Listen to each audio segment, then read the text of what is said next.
الحمد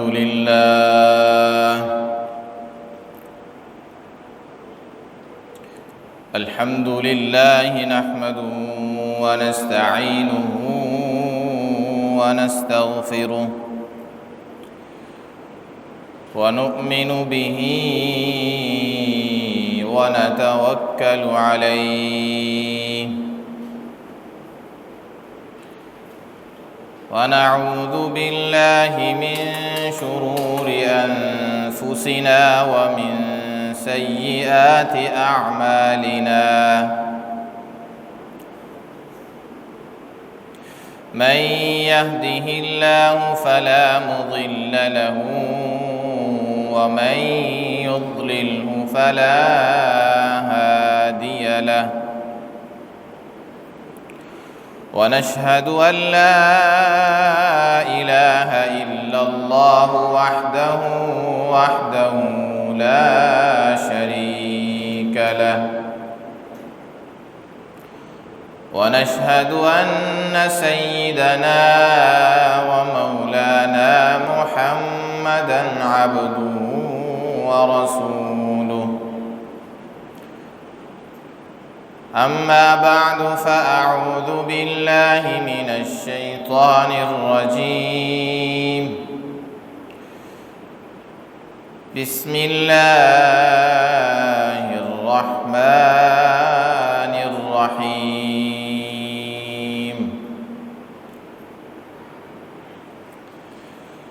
ولكل أمة جعلنا منسكا ليذكروا اسم الله على ما رزقهم من بهيمة الأنعام فإلهكم إله واحد فله أسلموا صدق الله العظيم وصدق رسوله النبي الكريم ونحن على ذلك لمن الشاهدين والشاكرين والحمد لله رب العالمين إن الله وملائكته يصلون على النبي يا أيها الذين آمنوا صلوا عليه وسلموا تسليما اللهم صل على محمد وعلى آل محمد كما صليت على إبراهيم وعلى آل إبراهيم إنك حميد مجيد اللهم بارك على محمد وعلى آل محمد كما باركت على إبراهيم وعلى آل إبراهيم إنك حميد مجيد رب اشرح لي صدري ويسر لي أمري واحلل عقدة من لساني يفقه قولي سبحان ربك رب العزة عما يصفون وسلام على المرسلين والحمد لله رب العالمين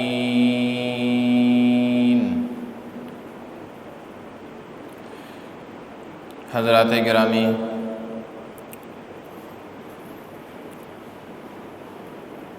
گزشتہ جمعہ آپ حضرات کے سامنے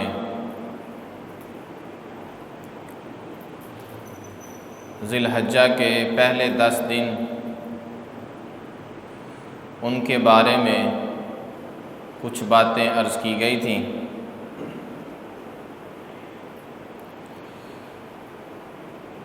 اور اس کے ساتھ ساتھ قربانی کے بھی کچھ مسائل بیان کیے گئے تھے۔ ابھی اس وقت آپ کے سامنے دیگر قربانی کے مسائل کا تذکرہ کیا جائے گا۔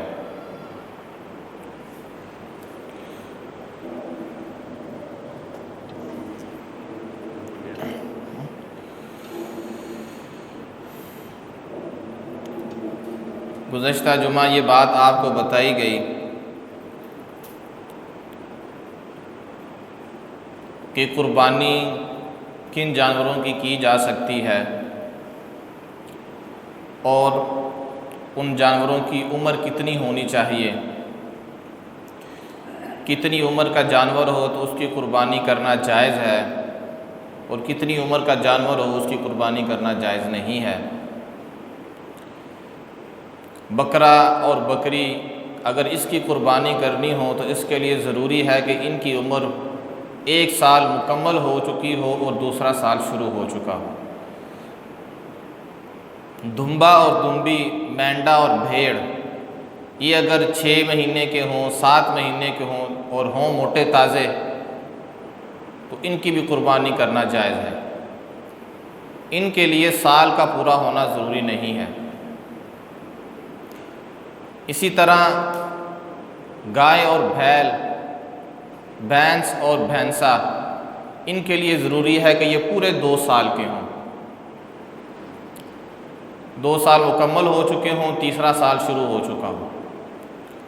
اور اگر اونٹ اور اونٹنی قربانی کرنی ہو تو اس کے لیے ضروری ہے کہ وہ 5 سال کے ہوں، 5 سال مکمل ہو چکے ہوں، 6واں سال شروع ہو چکا ہو۔ تو یہ ان کی عمریں ہیں۔ یہ باتیں آپ گزشتہ جمعہ وضاحت کے ساتھ سن چکے ہیں۔ اس سلسلے میں نے گزشتہ جمعہ بھی بات عرض کی تھی، ابھی اس کو دہرانا مناسب سمجھتا ہوں کہ آپ کوشش یہ کریں کہ وہی جانور خریدیں جو دوندہ ہو، کیونکہ جس کے 2 دانت ہیں اس کے بارے میں یقین کے ساتھ یہ بات کہی جا سکتی ہے کہ اس کی عمر پوری ہے، وہ پورے 1 سال کا ہے، کیونکہ 2 دانت سال پورا ہونے کے بعد ہی آتے ہیں۔ اگر کسی کے 2 دانت نہیں ہیں تو اب ممکن ہے کہ وہ سال کا ہو، لیکن یہ بھی ممکن ہے کہ وہ سال کا نہ ہو، بیچنے والا کہہ رہا ہو کہ سال کا ہے۔ تو اس لیے احتیاط اسی میں ہی ہے کہ آپ وہی جانور خریدیں جس کے 2 دانت آ چکے ہوں، تاکہ کسی قسم کا شک اور شبہ نہ رہے۔ سال پورا ہونا ضروری ہے، اس کی عمر کا پورا ہونا ضروری ہے۔ 2 دانتوں کا نکل جانا یہ پورا ہونے کی ایک علامت ہے۔ اگر اس کے اوپر آپ عمل کریں گے تو ہر قسم کے شک سے آپ بچ جائیں گے۔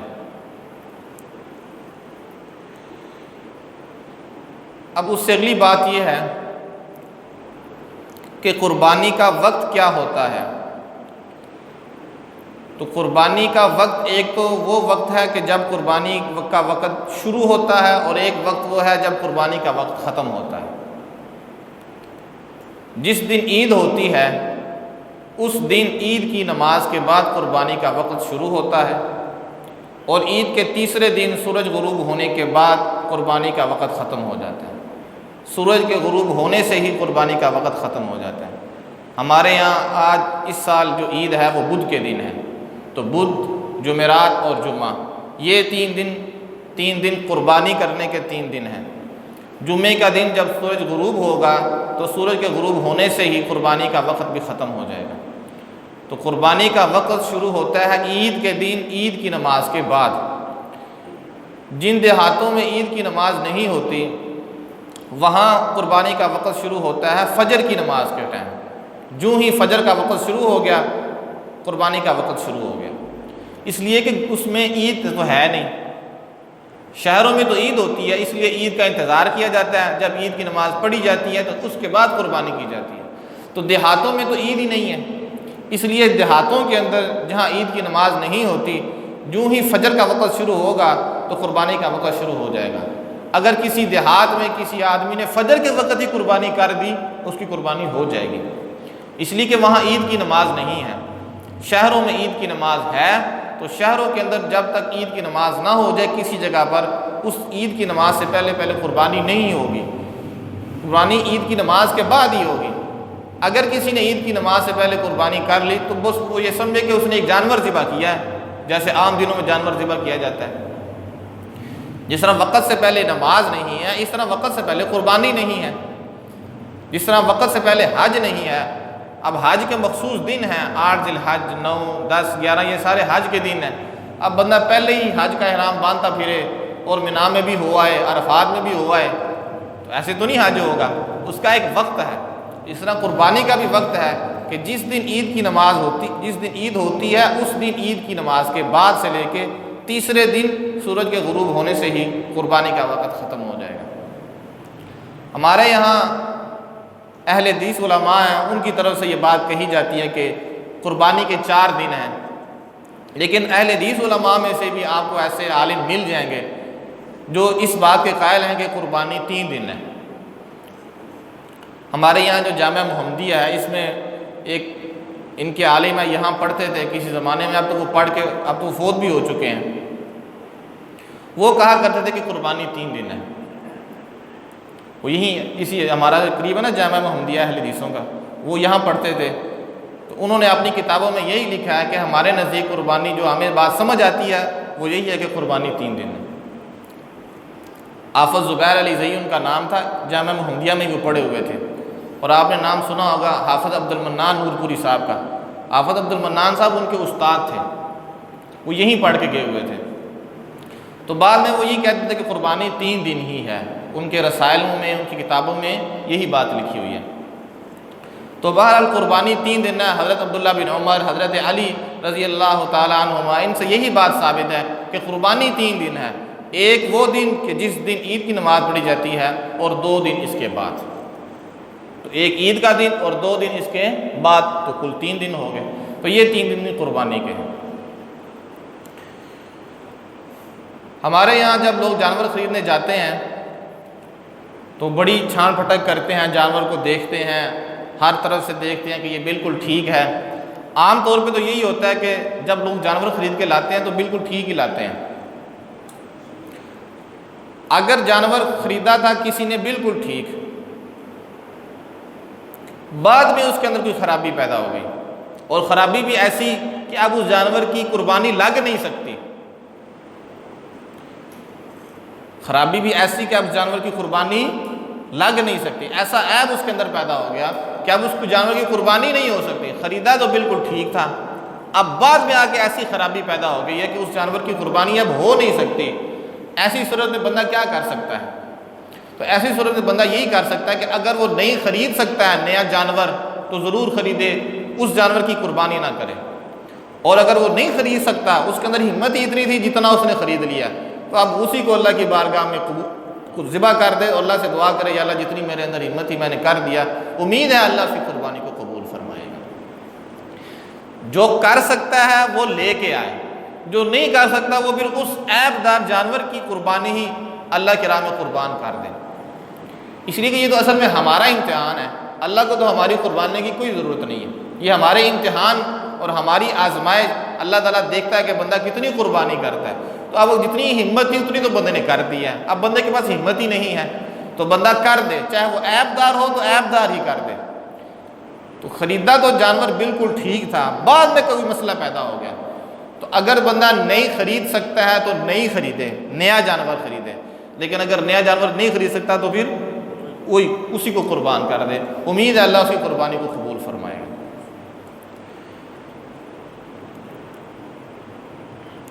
ہمارے یہاں چند سالوں سے ایک طریقہ بڑا رائج ہوتا چلا جا رہا ہے، وہ یہ ہے کہ لوگ جانور خریدتے ہیں پھر بیچ دیتے ہیں۔ جانور خریدا، مثلا ایک بکرا خریدا کسی نے 35,000 کا، تو کسی نے پوچھا جی کتنے کا، کوئی بات ہی، تو اس نے کہا تم مجھے 40 کا دے دو، 45 کا دے دو، تو اس نے کہا چلو بچت ہی ہے، دے دیا۔ اب اس کو 5,000 10,000 15 جتنی بھی اس کو بچت ہو گئی، اب اس پیسوں کا کیا کیا جائے گا؟ تو آپ یہ بات ذہن میں رکھیں کہ قربانی کا جو جانور ہوتا ہے آپ اس سے نفع نہیں اٹھا سکتے، یہ کوئی کاروبار نہیں ہے، آپ قربانی کر رہے ہیں، کاروبار نہیں کر رہے۔ یہ تو کاروبار شروع ہو گیا کہ آپ نے 35,000 کا لیا، 40 کا 45 کا آپ کو بندہ گراہک مل گیا، آپ نے اس کو بیچ دیا۔ تو پہلی بات یہ ہے کہ جو جانور آپ نے اس نیت سے خرید لیا ہے آپ اس کو نہ بیچیں، بس اس کو آپ قربان کریں۔ لیکن اگر آپ نے اس کو بیچ دیا، 35 کا لے کے 40,000 کا یا 45,000 کا آپ نے بیچ دیا، تو اب آپ کے اوپر لازم ہے کہ جتنے کا آپ نے بیچا ہے اتنے کا نیا جانور خریدیں۔ جتنی رقم اب آپ کے پاس موجود ہے آپ اس سے فائدہ نہیں اٹھا سکتے۔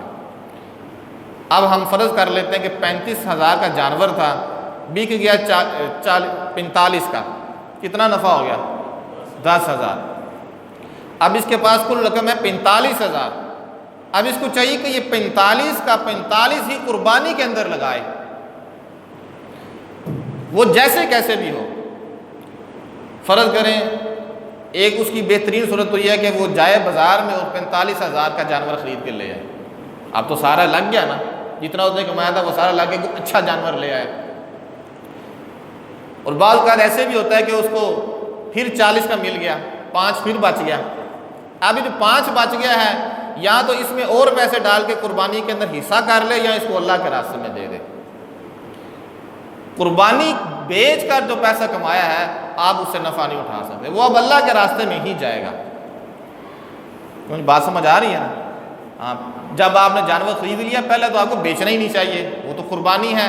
لیکن اگر آپ نے اس کو نفع کے ساتھ بیچ دیا تو اب جتنا بھی نفع ہے آپ اس کو قربانی کے اندر ہی لگائیں، اور قربانی کے اندر لگانے کے باوجود پھر بھی بچ جاتا ہے تو پھر کسی میں حصہ ڈال لیں، اور اگر حصہ نہیں ڈالا جا سکتا تو پھر اس کو اللہ کے راستے میں دے دیں۔ اس کو اب استعمال نہیں کیا جا سکتا اس لیے کہ آپ نے اس کو ایک دفعہ قربانی کے لیے وقف کر دیا تھا۔ تو جو جانور قربانی کے لیے خریدا جائے پہلی بات اس کو بیچا نہ جائے، اور اگر بیچا ہے اور نفع حاصل ہوا ہے اس نفع کو بھی قربانی کے اندر لگا دے یا اللہ کے راستے میں کسی جگہ پر لگا دے، اپنی ذات کے لیے اس کو استعمال نہیں کر سکتا۔ اور اسی کی ایک اور شکل ہے کہ 2-3 بندے مل کے بڑا جانور خریدتے ہیں، بیل خرید لیا، اونٹ خرید لیا۔ اب خرید تو انہوں نے لیا تو کسی نے کہا یار میرا حصہ ہی ڈال لو،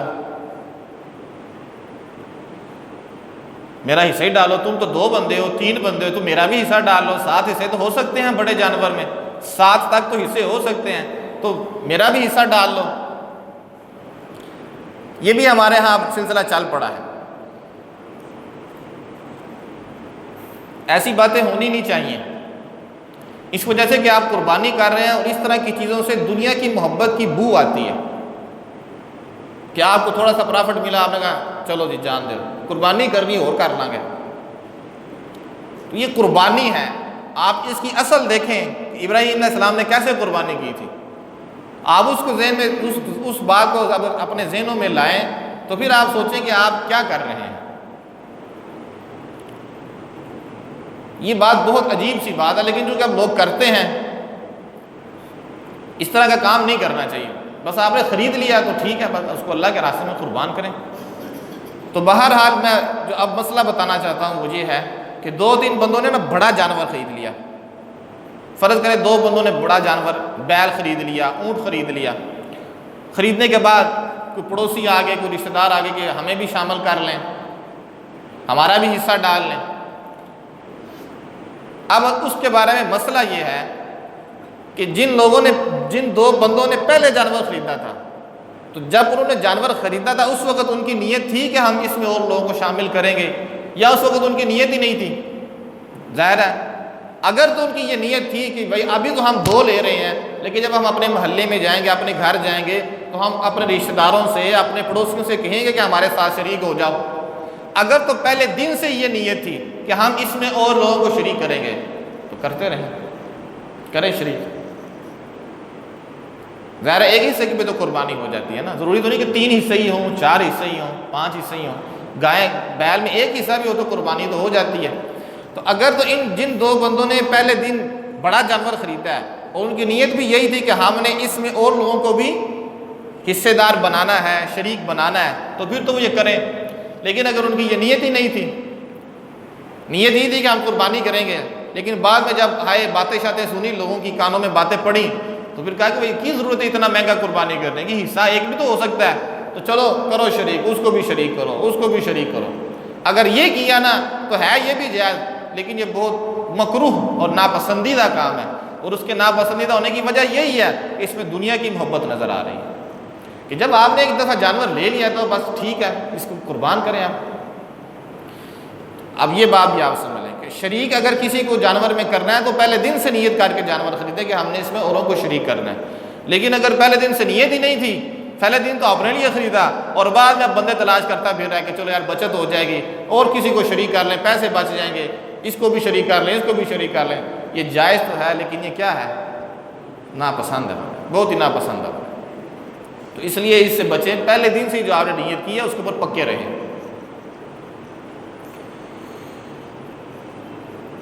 اسی طرح جب ہم قربانی کرتے ہیں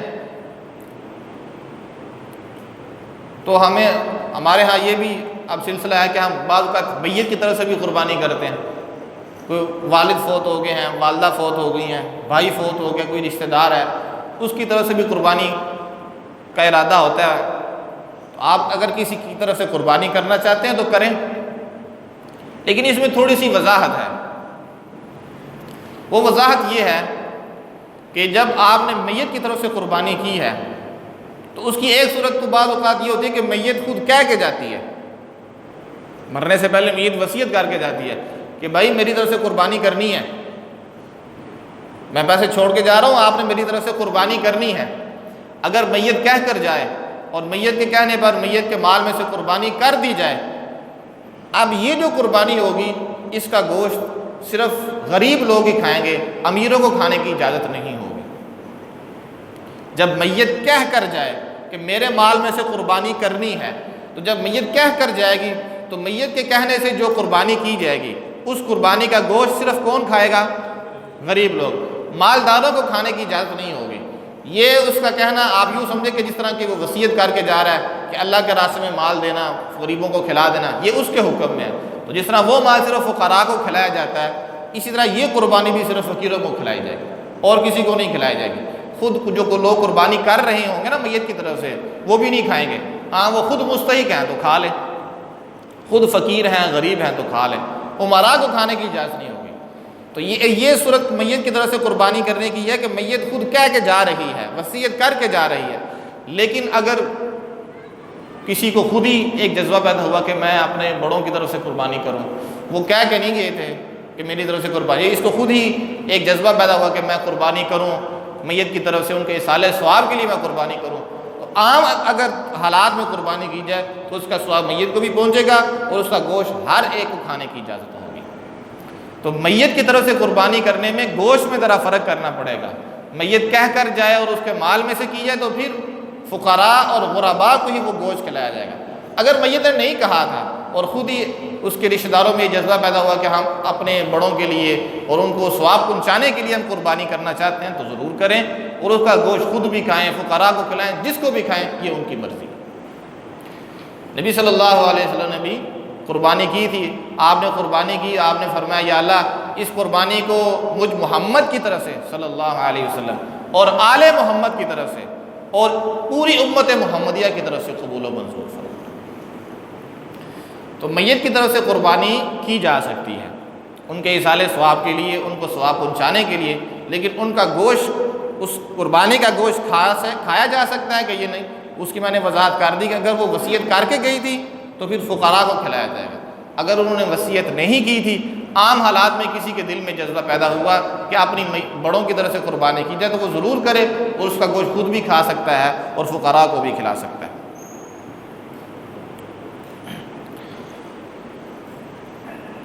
اگلی بات یہ ہے کہ قربانی جو ہے ہماری بڑی عید اس دفعہ بدھ کے دن آ رہی ہے، تقریباً 4-5 دن ابھی باقی ہیں۔ دیکھیں قربانی کر رہے ہیں نا ہم، قربانی کر رہے ہیں نا، تو اس میں قربانی نظر بھی آنی چاہیے، قربانی والا جذبہ نظر آنا چاہیے کہ جانور پہ چھری چلے نا تو وہ جانور پر نہ چلے، وہ آپ پہ چلے، آپ تڑپ اٹھیں، وہ چھری آپ کی گردن پر چلے، چال تو وہ رہی ہے نا جانور کے اوپر، لیکن حقیقت میں ایسی چھری ہونی چاہیے کہ جو ہمارے اوپر چلے اور ہم اس کو اس لیے برداشت کریں کہ یہ ہمارے رب کا حکم ہے۔ یہ ہوتی ہے قربانی۔ ہم نے وہ زمانہ دیکھا ہے، آپ تو خیر بڑے حضرات بیٹھے ہیں، کہ لوگ جانور کو لاتے تھے اور جانور کی خدمت کرتے تھے، ایسے ہے نا، اس کو چارہ ڈالتے تھے، اس کو ہاتھوں میں پکڑ پکڑ کے اس کو دانہ کھلاتے تھے۔ اور ہم نے بعض سنا بھی ہے، پتہ نہیں اب ایسے ہے کہ نہیں، کہ بعض لوگوں کے بارے میں ہم نے سنا ہے کہ جانور اگر وہ پخانہ پیشاب کرتا تو نیچے ہاتھ رکھتے تھے، وہ نیچے نہیں گرنے دیتے تھے، اور ہاتھوں کو لا کے نیچے گرتا ہے تو گرتا بھی رہے، اس قدر وہ جانور کی تعظیم کرتے تھے۔ اب چلیں اس کو تو آپ سائڈ میں ہی رکھیں، بہرحال اس کی خدمت کرنا، اس کو چارہ کھلانا، اس کا خیال رکھنا، اس کی گرمی سردی کا خیال رکھنا، اس کے کھانے کا اور اس کی خدمت کا خیال رکھنا، آپ جب یہ کریں گے، چاہے آپ 3-4 دن ہی کریں، اور پھر جب اس کے اوپر چھری چلے گی تو پھر پتہ چلے گا۔ ہم نے بڑے بڑوں کو دیکھا ہے، ان سے نہ رہا نہیں جاتا، بڑے بڑے حوصلے والے ہم نے دیکھے ہیں کہ وہ جانور کی خدمت کرتے ہیں 3-4 دن کو ہفتہ، اور اس سے مانوس ہو جاتے ہیں، اور پھر جب عید کا دن آتا ہے، جب اس پہ چھری چلاتے ہیں تو پھر ان سے پھر دیکھا نہیں جاتا۔ یہ ہے قربانی۔ حضرت ابراہیم علیہ السلام کو اللہ تعالیٰ نے خواب دکھائی دی نا کہ اپنے بیٹے کی قربانی کرو، تو ابراہیم علیہ السلام کو اللہ نے بیٹا کب دیا تھا؟ بڑھاپے میں، 80 سال 90 سال کے قریب عمر ہو چکی تھی، اور ابراہیم علیہ السلام اللہ سے دعا کر رہے تھے، اللہ نے بیٹا دیا۔ اب بیٹا بھی ایک اور بیٹا بھی وہ جو بڑھاپے میں ملا ہے، اور پھر قرآن مجید کہتا ہے کہ جب وہ بیٹا دوڑنے کے قابل ہو گیا باپ کے ساتھ، فلما بلغ معه السعی، باپ کے ساتھ دوڑتا ہے، باپ کے ساتھ آتا جاتا ہے، کھیلتا ہے باپ کے ساتھ، تو ایسے وقت میں کہ ابراہیم بوڑھے تھے، ہم نے ان کو بڑھاپے میں اولاد دی، بیٹا دیا، اور بیٹا بھی اکلوتا بیٹا، اور بیٹے کا بھی وہ وقت کہ جب وہ کھیلنے کے دوڑنے کے قابل ہو گیا، اس وقت ہم نے ابراہیم کو کہا کر اس کی قربانی۔ ابراہیم علیہ السلام کو خواب بھی آئی تھی نا، اور نبی کا خواب برحق ہوتا ہے، اس میں شیطان کا عمل دخل نہیں ہوتا۔ نبیوں کے علاوہ باقیوں کا جو خواب ہے، غیر نبی کا جو خواب ہے، اس میں تو شیطان کا عمل دخل ہو سکتا ہے کہ وہ شیطان کی طرف سے ہے، یا انسان کے اپنے نفس کی طرف سے ہے، یا اللہ کی طرف سے ہی ہو، اس میں تو یہ احتمال ہوتا ہے۔ لیکن نبیوں کا خواب تو اللہ کی طرف سے ہی ہے، نبی کا خواب ایسے ہی ہوتا ہے جیسے وہی ہے۔ تو ابراہیم علیہ السلام کو خواب ہی آئی تھی نا کہ بیٹا میں تمہیں ذبح کر رہا ہوں، تو تمہاری کیا رائے ہے؟ تو بیٹے نے کہا ٹھیک ہے آپ کریں، ستجدنی انشاءاللہ من الصابرین۔ بیٹے نے تو کوئی دیری نہیں کی، یہ آپ کریں، جو اللہ نے آپ کو حکم دیا آپ کریں، میں انشاءاللہ صبر کرنے والا ہوں، آپ صبر کرنے والا مجھے پائیں گے۔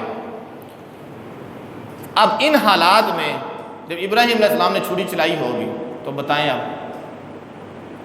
کیا گزری ہو، اور وہ چھری چلتی بھی نہیں ہے، ابراہیم علیہ السلام زور لگا رہا ہے، وہ نہیں چل رہی۔ ممکن ہے، یہ ایک خیالات کی دنیا ہے، ممکن ہے کہ ابراہیم علیہ السلام نے کہا ہو کہ تو چلتی کیوں نہیں، تیرا کام تو چلانا ہے، چیر دینا ہے، تو کیوں نہیں چلتی؟ تو اس نے کہا ہوگا کہ آپ کو بھی تو آگ کے اندر پھینکا گیا تھا، تو وہ یاد نہیں کہ آگ نے نہیں آپ کو جلایا؟ ابراہیم علیہ السلام کو آگ کے اندر پھینکا گیا تھا نا، لیکن آگ نے جلایا تھا کہ نہیں جلایا تھا؟ نہیں جلایا تھا، ایک بال بھی ابراہیم علیہ السلام کا نہیں جلا تھا۔